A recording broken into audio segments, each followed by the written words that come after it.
Okay, so in your current situation, we have the Five of Swords. So with this Five of Swords, this is really a card of conflict and of someone winning and someone not winning. Because you can see there's the guy here who's standing with the swords, kind of looking over his shoulder at the people walking away. And maybe these people walking away have had enough and have laid down their swords and just said, forget about it. I'm out of here. It's not worth it to me to win. Or, they've been just beaten outright. So really, this is a card of duality. And so in your current place that you are you someone that if you hung on in a disagreement or in a conflict or a power struggle with someone to come out on top? Or are you the person that just said, I just can't take this anymore. Let's just let it end. And I'm going to move on. So think about how this affects and how you resonate with this card and which perspective are you following in this? What does it mean to you? In your crossing energy is the Four of Cups. And a cup sign is Cancer, Scorpio, Pisces. And so with the cups, Four of Cups, we see this guy sitting under the tree. This is about missing opportunities. And you can see someone right here is handing the hand from the sky is offering a cup to him. But he's not looking at it. He's not focused on it. He's focused on what's in front of him. This can suggest that maybe you are feeling a little discontent. Maybe you're a little tired of what you're doing. You're tired of the routine within your life. You want something else. So it's a sense of being dissatisfied. And it's your own little sit under the tree and think about things, but I'm not seeing anybody to my left or to my right. I'm just looking down. I'm just thinking about myself and what's going on. So what's crossing you is maybe a sense of being dissatisfied, whether that's in a relationship, whether that's in your job, or a living situation, a town that you live in, maybe too much traffic or the weather doesn't agree with you. There's something in there that's causing you to sit back and to think about what's going on. In your foundation is the Five of Cups. Another cup sign, Cancer, Scorpio, Pisces. So the Five of Cups is often a card of regret. It's a card of disappointment, of more disappointment. So something that has ended, perhaps. You haven't maybe been able to close it or close and let it end and kind of move on. You're still thinking about it.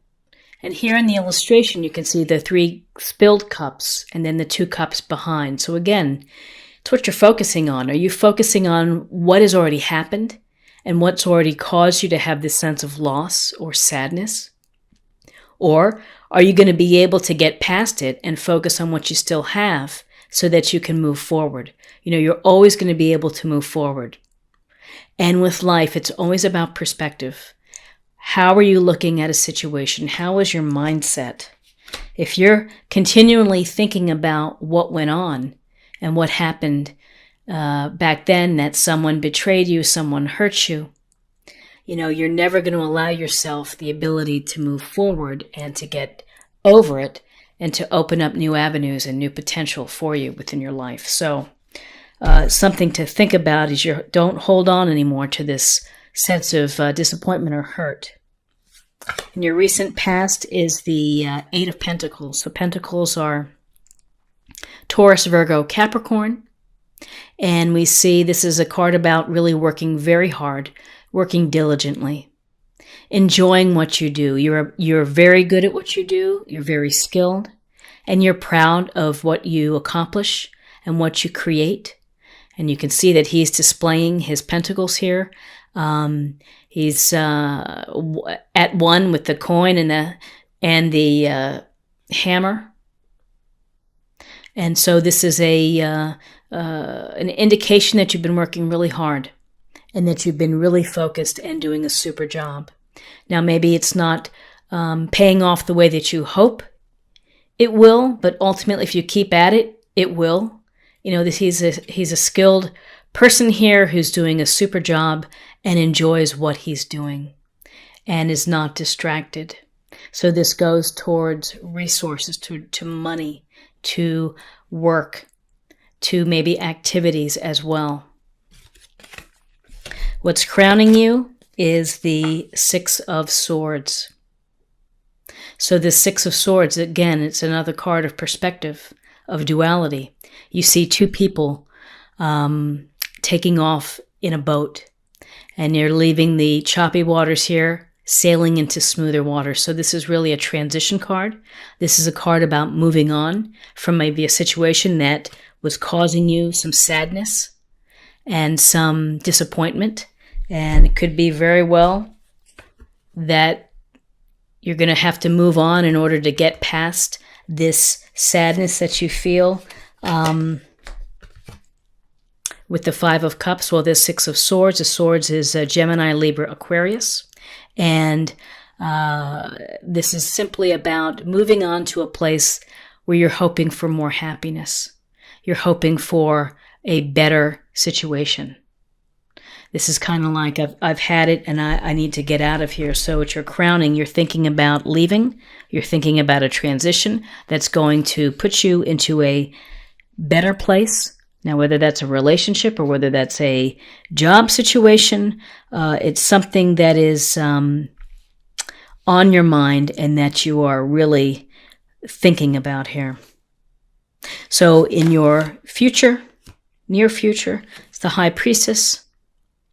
And the High Priestess is about really relying on your intuition and paying attention to your dreams, paying attention to the signs, to the messages, of taking time out for yourself to really think about you, to dive deep into what makes you tick. What is it that you're maybe not happy about? What is it that you are happy about? With the High Priestess, there's a sense, this is feminine energy, very knowledgeable, and you are the greatest expert on yourself. And so when things don't go the way that you hope that they do, then take time out to reflect, to meditate, to journal, to go for a walk, and to think about really what lies beneath.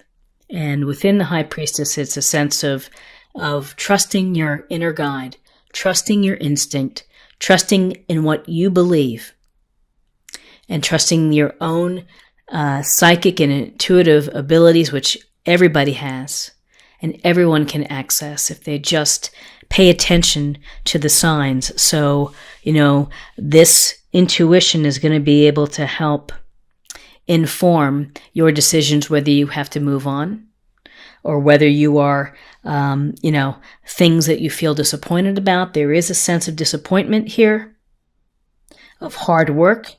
Maybe you're putting in a lot of the work and of the sense of having to leave a situation. So where you are right now is the Page of Swords. The Page of Swords is this youthful energy. It's a youthful approach. And he is intellectual. He's clever, smart, logical, a studious kind of guy, likes to be challenged, mentally challenged in puzzles and things like that, and situations that he can analyze. So he looks in this illustration to be ready for whatever comes.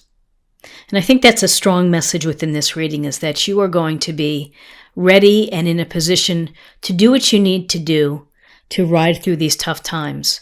With pages, it's often a message or an offering, but really for this situation, when you just look at the position of how he's standing, that it's going to, be your ability to defend and to do what's right for you.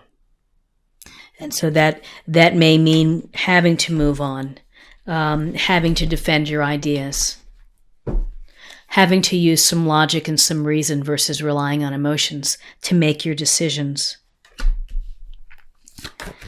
In your environment is another youthful energy, the Page of Wands, which is the Page of Wands is saying, go out there and do something. This is a youthful energy that is looking for adventure, looking to get out there and to do things. So again, if you feel disappointed, if you feel in conflict, if you feel that you need to get away, that you're working too hard, the Page of Wands is a wonderful encouragement to you to go have some fun, to go have some adventure, to do things that fire up your passions. With the Page of Wands, we've got Aries, Leo, or Sagittarius. And Wands is about what lights your fire. What enthusiasms do you have? And so if you've let things slip by, if you haven't had time to focus on what makes you happy or what's fulfilling to you, then this page is saying, pick something. Do something that's going to bring you some sense of creativity, happiness, passion that's going to make you feel good. In your hopes and fears, we have the Star. And this is a lovely card. The Star is a wonderful message of believing that everything is going to be okay. That you have faith in yourself. You have faith in the universe and in the stars to guide you to the right way. You have, this ability to heal and an ability to, just to let yourself recover and to recover from the hurt, to recover from the regret, to recover from disappointment, that you can get past all of this and you can move forward to a place of happiness and of fulfillment and of good health.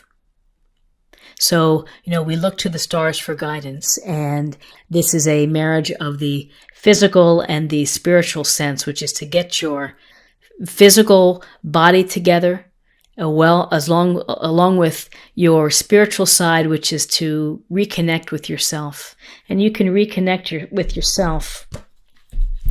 Put these cards here. You can reconnect with yourself by digging within, thinking about what lies beneath your subconscious, what's really going on in your heart, in your soul.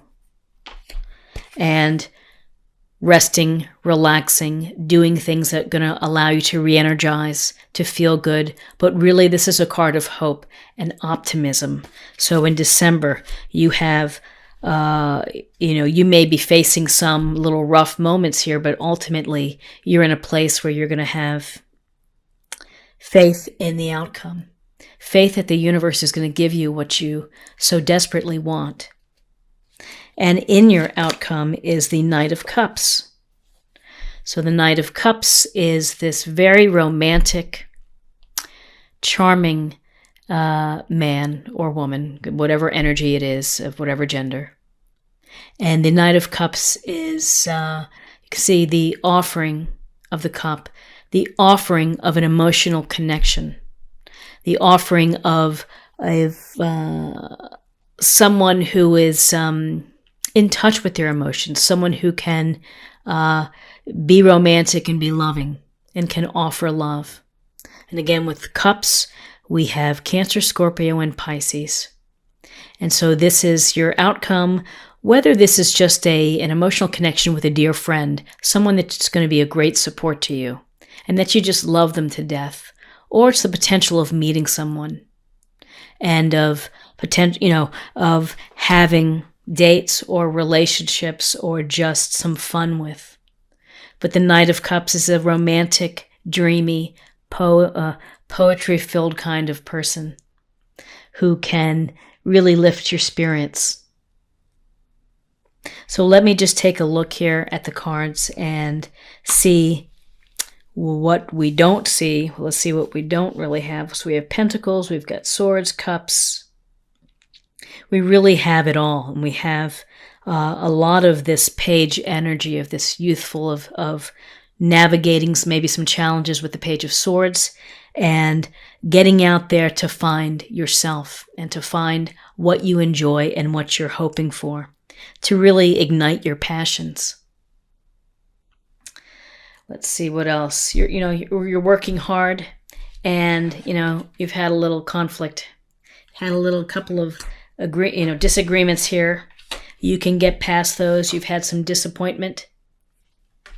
You can definitely change your mindset and get away from that perspective. And, you have some decisions that are coming your way of maybe just to move on, to allow yourself to move on. So this is a beautiful card, laughter. So it seems that laughter is like life's best medicine. And so when you feel a little bit of regret, when you feel a little bit of dissatisfaction with how things are going, laughter can lighten the load a bit. And if it's laughter with your family, simply watching a funny movie, reading a funny book or article, watching some things on YouTube, laughter can lift your spirits. And so allow laughter, have some good laughs with your friends and go out with your friends, enjoy, smile, and let people see you laughing. And when you're laughing and smiling, that Knight of Cups is going to come right in with his cup and say, hey, how are you? And finally, let me get a Goddess Guidance card, kind of as a practice area or a meditation focus for the month of December. Nimatona, sacred space. Create an altar or visit a power place to connect with the divine. Oops. So I don't know how many of you have altars or have a little place that is your own. It could be a nook. It could be just a part of a, outside on the deck or in one of your bedrooms or in the living room, but it's a place for you to kind of just gather yourself and to pray or to meditate or to reflect. Some people with their altars will have crystals set up in a grid or pictures or Buddhas or whatever divine sources or gods that you follow. Allow yourself a place that is yours and that you can calmly meditate or sit in stillness, and to, again, when you're able to have that sacred space, you're able to heal. I'm going to try not to block this.